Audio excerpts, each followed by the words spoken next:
चांदनी रात में गणेश जी अपने वाहन मूसक के साथ तेजी से घर की ओर जा रहे थे। अचानक उनके आगे एक सांप गया और बेचारा मूसक राज सांप से बचने की कोशिश करते करते गिर पड़ा। अरे अरे, संभाल कर गणेश जी, मैं लड़खड़ा रहा हूँ। ओहो मूसक, क्या हुआ? जब तक बाल गणेश को कुछ समझ आता, वो अपने लड्डू के साथ जोर से जमीन पर गिर पड़े। मूसक, ये क्या किया तुमने? मैं गिर पड़ा और मेरे साथ लड्डू भी गिरा दिए। मुझे माफ कर दीजिए प्रभु, मैं सांप से बचने की कोशिश कर रहा था। जब ये सब हो रहा था तो ऊपर से चमकता हुआ चंद्रमा गणेश का मजाक उड़ा रहा था और जोर जोर से हंस रहा था। बाल गणेश को ये देखकर गुस्सा आ गया और उसने चंद्रमा से पूछा, तुम हंस क्यों रहे हो? इतने मोटे गणेश और उनके छोटे छोटे लड्डू को गिरते हुए देखकर मुझे बहुत हंसी आ रही है। चुप करो चंद्रमा, वरना अच्छा नहीं होगा। गणेश जी की बात सुनकर भी चंद्रमा रुका नहीं। आखिर क्यों रुकता? उसे अपनी चांदनी पर घमंड जो था। अच्छा नहीं होगा। और मेरा गणेश, मैं तुम्हारी तरह नहीं हूँ। मेरा रूप देखो, मेरी चांदनी देखो, तुम पर बस मुझे हंसी ही आ सकती है। चंद्रमा का ये गुरूर देखकर गणेश जी को गुस्सा आ गया और पास खड़ा मूसक भी डर के मारे कांप रहा था, मगर चंद्रमा तो फिर भी नहीं रुका। अच्छा, इतना गुरूर? तुम्हें अपनी चांदनी पर गर्व है ना? तो मैं अब तुम्हें शाप देता हूँ कि जिस चमक पर तुम्हें इतना घमंड है वो नष्ट हो जाए। जो भी तुझे देखेगा उसका बुरा समय आ जाएगा और मैं भी उसे नहीं बचाऊंगा। आज के बाद कोई भी तुम्हें नहीं देखेगा। जैसे ही गणेश जी ने ये कहा, खूबसूरत चंद्रमा का रंग बदल गया और वो कोयले जैसा हो गया। वही रात भी बिल्कुल काली हो गई, ठीक अमावस्या की तरह। नहीं प्रभु, ये क्या हो गया? मेरी चांदनी मुझे लौटा दीजिए। नहीं, अब ऐसे ही अंधेरे में जियो, और वो भी एकांत में। प्रभु, मुझे मेरी गलती का एहसास हो गया है, मुझे एक मौका दे दीजिए। चंद्रमा के लाख मनाने पर भी गणेश जी नहीं माने। अब मूसक ने उन्हें कहा, प्रभु, चंद्रमा को माफ कर दीजिए, मुझसे भी तो गलती हुई थी। आपने मुझे भी माफ कर दिया था। और सोचिए, बिना चांदनी के रात को लोगों का क्या होगा? ठीक है मूसक, तुम कहते हो तो मैं चंद्रमा को माफ कर देता हूँ, मगर मैं इसका शाप पूरी तरह से नहीं हटा सकता। प्रभु, आप विघ्न हरता हो, आप जो भी करोगे मेरे लिए सही होगा। आज से आपके चेहरे की चमक हमेशा धीरे धीरे गायब होगी, मगर धीरे धीरे वापस भी आएगी और ये सभी को सही राह दिखाएगी कि घमंड किसी भी बात पर नहीं करना चाहिए। और जो भी तुम्हें मेरे जन्म के दिन देख लेगा उसका बुरा वक्त तो आएगा, मगर दूसरे दिन तुम्हारे दर्शन करके वो श्राप से मुक्त भी हो जाएगा। प्रभु, आपकी जय हो। तो इस तरह से गणेश जी ने चंद्रमा को श्राप भी दिया और सबक सिखाने के बाद वरदान भी दिया। एक दिन माता गौरी घर में अकेली बैठी थी और उन्हें स्नान करने जाना था, मगर उन्हें भय था कि कोई अंदर ना आ जाए। तब उन्होंने अपने पुत्र गणेश को आवाज दी, गणेश, बेटा गणेश। आया माता, कहिए क्यों बुलाया? बेटा, मैं स्नान करने भीतर जा रही हूँ और ये तुम्हारी जिम्मेदारी है कि जब तक मैं बाहर ना आ जाऊं तब तक तुम किसी को भी भीतर मत आने देना। ठीक है माँ। ऐसे नहीं, वचन दो कि मेरी आज्ञा के बिना कोई भी भीतर नहीं आ पाएगा। माँ, मैं वचन देता हूँ। कुछ देर बाद वहाँ शिवजी और नंदी आए, मगर शिवजी को ये पता नहीं था कि गणेश उनका ही पुत्र है। शिवजी घर के भीतर जाने लगे कि गणेश तुरंत बोल पड़े, रुकिए, आप भीतर नहीं जा सकते। क्या कह रहे हो बालक? जानते नहीं मैं कौन हूँ? आप जो भी हो, मगर मेरी माता ने कहा है कि उनकी आज्ञा के बिना कोई भी भीतर न जाए, और मैंने माता को वचन दिया है, तो आप भीतर नहीं जा सकते।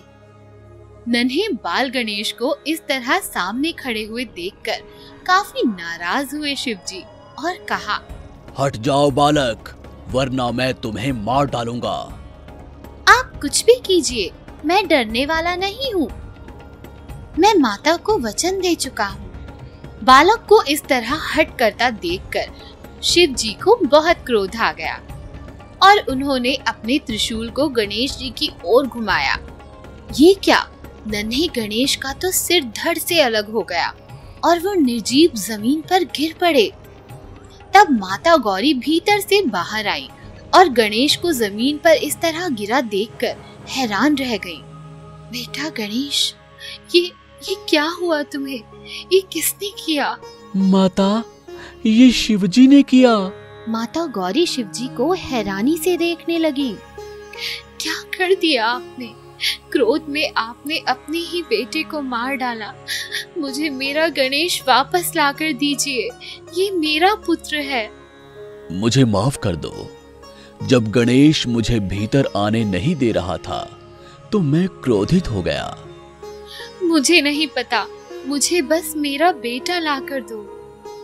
शिवजी कुछ देर सोचने के बाद नंदी की ओर देखकर कहने लगे, नंदी, मैं गणेश को जीवित कर सकता हूँ, मगर इसके लिए तुम्हें मेरा एक काम करना होगा।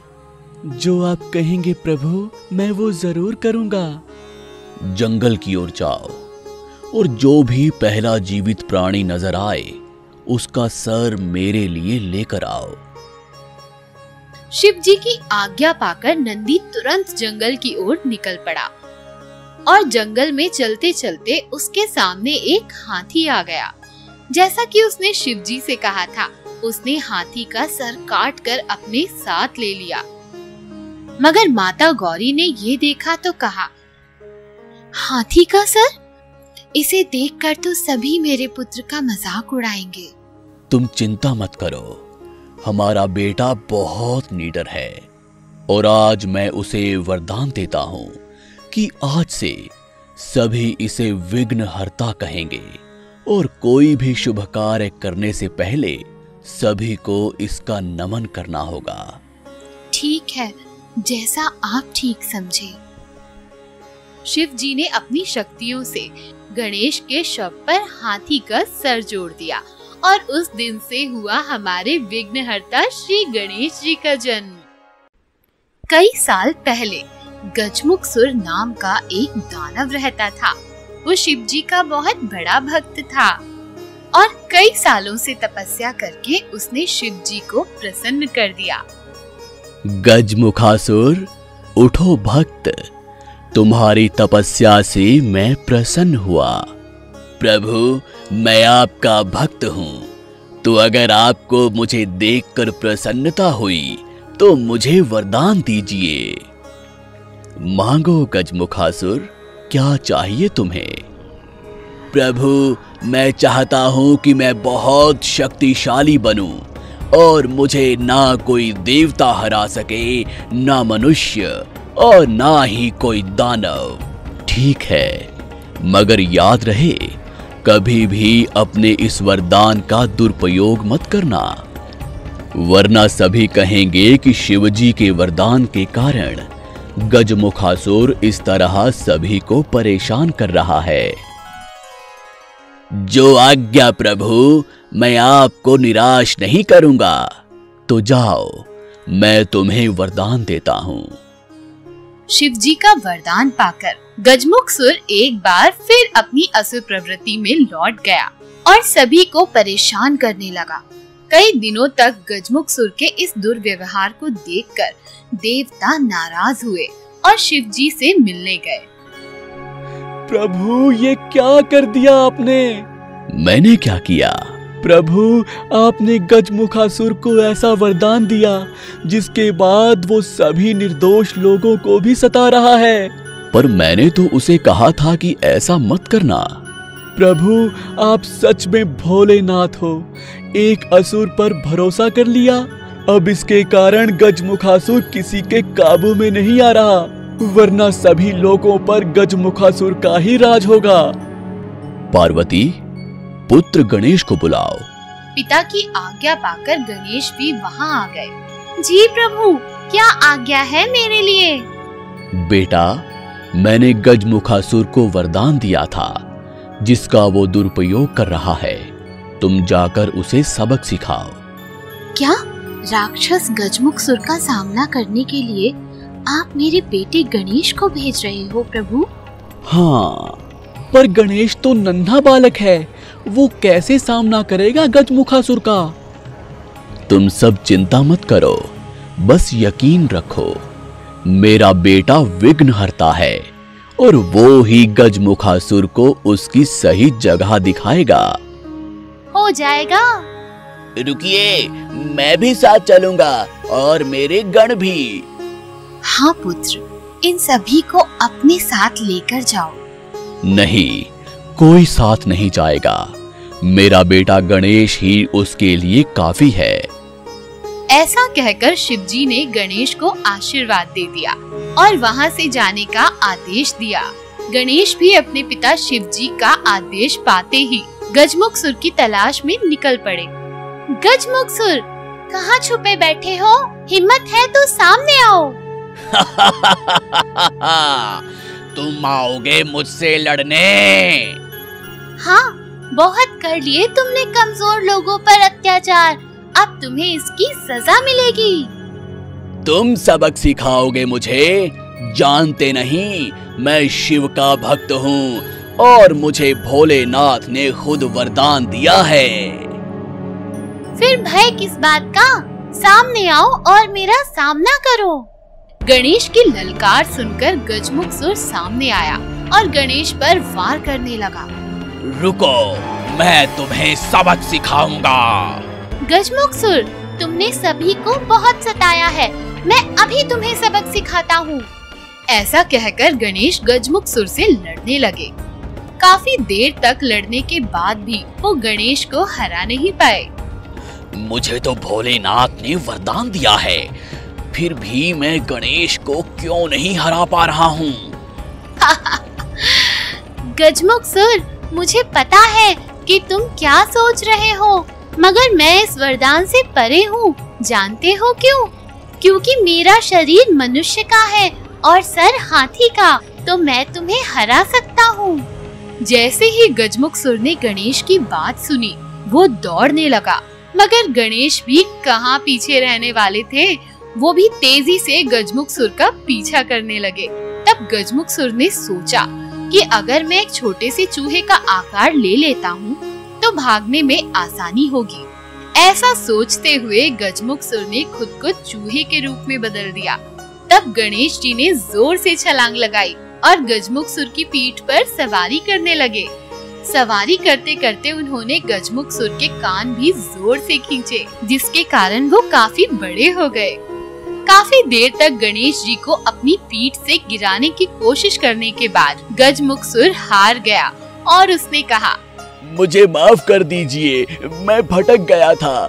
आपने मेरे कान खींचकर मुझे सबक सिखाया है। अब मैं इस रूप में रहकर आपकी सेवा करूंगा। ठीक है, मुझे भी ये सवारी बहुत पसंद आई। आज से तुम मेरे मूसक राज हो। मैं हमेशा तुम्हारी ही सवारी करूंगा और तुम्हें अपने साथ ही रखूंगा। तो इस तरह से गजमुखसुर बन गए गणेश जी के वाहन मूसक राज।